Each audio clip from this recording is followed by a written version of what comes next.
Pourquoi aujourd'hui la Palestine est devenue un conflit qui mobilise tellement à travers le monde? Pas seulement dans la région, évidemment, où les gens sont directement impliqués, mais aussi dans les différents continents, en Europe, en Amérique latine. Au moment de l'invasion israélienne de Gaza, ça m'avait frappé de voir dans plusieurs pays d'Amérique latine des paysans latino-américains manifester en faveur de Gaza. Pourquoi un conflit à un moment devient un conflit emblématique? C'est difficile de le dire. Ce n'est pas forcément parce qu'il est le conflit le plus meurtrier, ce n'est pas forcément parce qu'il est le conflit le plus grave, mais parce qu'à un moment, il dit une certaine vérité. Je dirais. Quand on voit les conflits qui, dans les années, disons, de l'après-Seconde Guerre mondiale, ont marqué les opinions, ont été des conflits qui ont pris une dimension internationale, ça n'était pas forcément les conflits les plus graves, mais ça a été des conflits symboliques, ça a été le Vietnam et l'Indochine ou l'Afrique du Sud. Et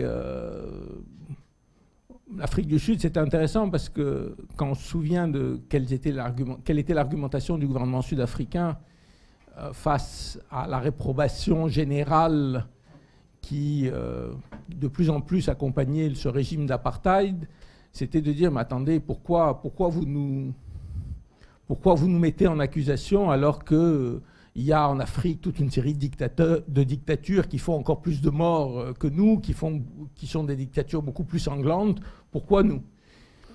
Et je pense que si ces conflits Vietnam, Indochine, Afrique du Sud et aujourd'hui Palestine ont pris cet aspect symbolique, c'est parce qu'ils sont, disons, sur la ligne de faille entre le Nord et le Sud, entre l'Orient et l'Occident. Pour beaucoup de gens, ce qu'on retient du XXe siècle, c'est évidemment les deux guerres mondiales, c'est évidemment le communisme et la chute du communisme. Mais en fait, pour moi, un des événements majeurs, c'est la chute du colonialisme.